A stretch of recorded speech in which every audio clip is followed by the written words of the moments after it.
I hope you are all well. This is going to be another new television review, and it's going to be my latest review of Feel Good, the Channel 4 series, and so this is episode 3. So another solid episode. This one really focuses on the ongoing problems in the relationship between May and George, particularly their sex life. The fact that May just can't seem motivated to come. They're having all these awkward intimacy problems. But also the bigger picture of the fact that George is really struggling to come out to her friends and to tell them that she's actually dating a woman, which is just adding to May's anxiety.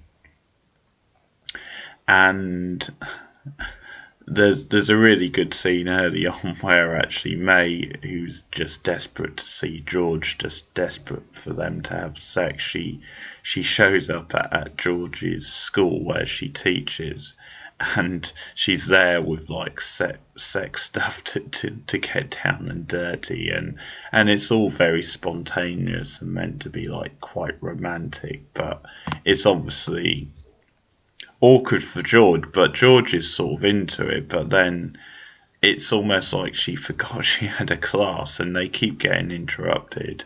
And at one point the class obviously starts and she's like, oops, and she has to quickly push May into like the supply cupboard or something. So May literally spends the class in the supply cupboard, which is really good.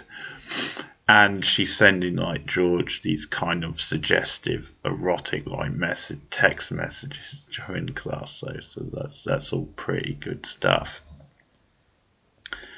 But I mean, this kind of adds to May's like frustration and belief that George keeps like fogging her off and is embarrassed to be seen with her and stuff, embarrassed by their relationship. Now, in this particular example, I'm kind of on George's side because, May just showed up out of the blue, and obviously, come on, George is at work here. I mean, it would be inappropriate to have sex at work, unless you're like a prostitute or something, where that kind of goes with the territory. But anyway, later on in the episode, things are different, and George does actually act bad, and it gets to the stage where she just can't come out to her friends like in her social life, and there's certainly some justification for May being frustrated later on in the episode. But yeah, as I said, they're trying to get intimate and they just won't come, and there's another like really funny scene when they're in bed and George is just trying everything to try and get May to come, and there's this line from May which says, normally I can come so easily, I can come just by the just from hearing the musical Chicago, and then she gets George to like talk like Susan Sarandon to try and get her off, but it's still not working.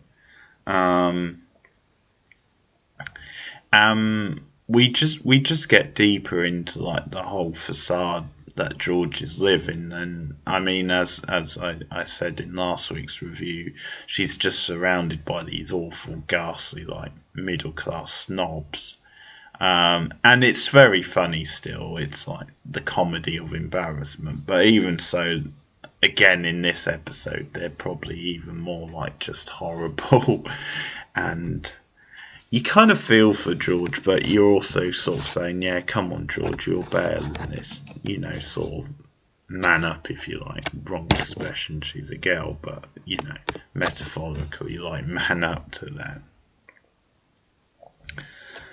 But George, like, tells her best friend, who actually has a funny name, it gets, like, made a point of in this episode, but she's the one who's going out with the complete douchebag and the one who we saw well, she's married to him, I think, or at least they're getting married. But she's the one who was with George in the club in the first episode when she met May. And it's just this thing of someone you grow up with as friends, and you just know them all your life, so you sort of stay friends even though you probably have nothing in common with them besides being raised in the same background, really. But there's a good scene when they're outside a sex shop and George tells her about the problem she's having sexually, but of course she's still keeping up the facade and it's with a man and not a woman. And she's come up with like this funny name, Jonathan Cringshaw or something, just this made up kind of name, which I think she came up in the previous episode at like the wedding thing.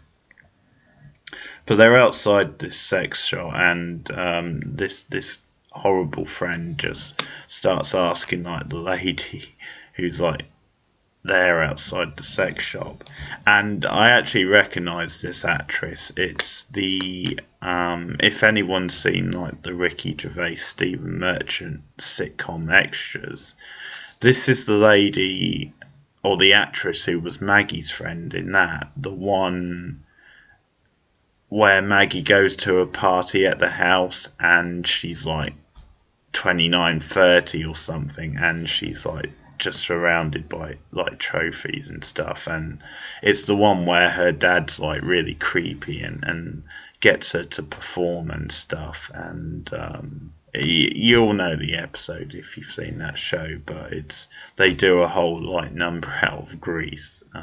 Really good episode, but it's the same actress who plays that part. She's in this one as like this girl giving advice outside the sex shop. So she actually does give some advice to George, and in the next scene we see George just as a policewoman, so attempting role play.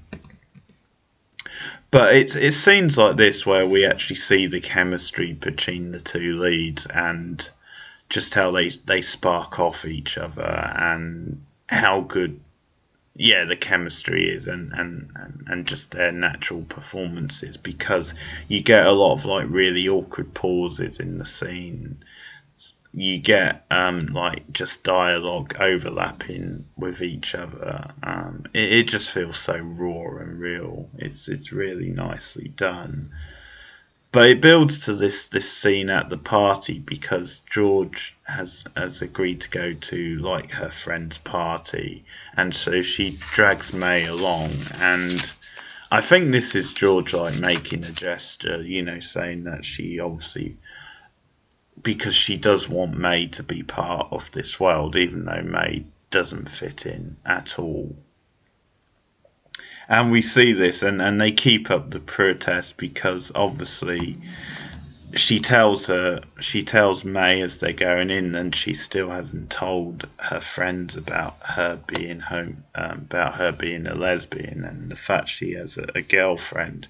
And that's when she tells her that the whole is it Jonathan Cringshaw? I think that's the name she comes up with. So then when they start talking when they go in, and her friend comes up to them, and May says, I do have a girlfriend actually, and George jumps in and kind of says, the name's like, I can't remember the name, it's another like really silly made up sounding name, but in any case it's this sort of situation where May is forced to go along with the line, and you get some good comedy value out of it as well because of her like almost throwing George under the bus, or just sending her like these subtle messages, because she says, I do have a girlfriend, but she's a total asshole, but stuff like that, and then really sarcastic when they come up with like this cover story. But again, you can tell it's the way these people are acting. It's just so over the top, so pretentious, and they're just like bullying, even though they kind of try to disguise it as banter, but it's just really like crude sort of bullying. Um, and the centerpiece, I think, of the episode is this great speech by May later on, where George starts having a bit of a go at her, just a bit, saying, you keep staring at me all night, and why don't you dance if you want to fit in and be normal? And there's this great speech by May which cuts to the heart of everything, where she just lays it out on the line, lays out their different backgrounds and situations. She says to George, you grew up as a straight white woman. You're surrounded by people who want to fuck you. Whereas at this party, I'm surrounded by people who would have bullied me at school. Hey, you won the lottery. Of course, you're going to feel more at home. If you want me to feel normal, then just hold my hand. You can't even look at me. And she just lays it all out, and it's a brilliant speech, a great bit of drama. And yeah, that's where things really come to the boil. But George obviously really feels bad, but again, she just can't get over this barrier, because when her friend, it's something like bigger or something like that, a really sort of silly name, but when she comes along with her boyfriend, yeah, that's when George like freezes up again and just goes into a shell. And yeah, she still doesn't tell them. So May decides that she's off. And then, because May goes to like Maggie, who she's sort of been bonding with, and also Maggie's daughter Laura's there, who, as it turns out, is also lesbian. And there's a little bit of a spark between her and May earlier on in the episode. So watch that space. There could potentially be something there. But anyway, with George back at the party, she gets into it. She gets really drunk, and it takes this kind of weirdly dark turn where they're just throwing her up in the air and just playing this game, and she actually lands on like a glass table, goes through it, and it's kind of the what the fuck sort of moment, because you sort of don't really see that sort of thing happening. And so they're like, oh, okay, take her to the hospital. But they're all sort of grossed out. That's kind of the joke about it. Then they're obviously taking her to the hospital because that's what you should do. But at the same time, they're all kind of grossed out by it as well. But this scene, I wondered where they were going with it, and they pay it off really well, because she asks her friend to call George May. Sorry, I'm getting them muddled, but doesn't say May. She uses the name she told her was May's name earlier. And May comes, and the doctor's there as well, and it's at that moment where George says, I want to have sex with I want to make you come, I want to have sex with my girlfriend. So it's her way of like coming out to them, and so it's a brilliant moment. It pays everything off, and they have sex for the first time. Well, it's not the first time they'd had sex, when they met and stuff, but it's first time in a while, and she makes May come, I think, for the first time, and it's her way of coming out to her friends. Hopefully soon to be ex-friends, we can only hope. But there you have it. That's kind of the end of the episode. Yeah, I don't think I've missed anything else. So there you have it. That's episode 3 of Feel Good. And I'll be back about this time next week with a review of episode 4. So if you've been watching the series, let me know in the comments what you've thought of it so far. Like and subscribe. Get me up on Twitter if you want, and ding the bell on YouTube so that you're aware when new content comes up. But I'll see you guys again soon. Goodbye.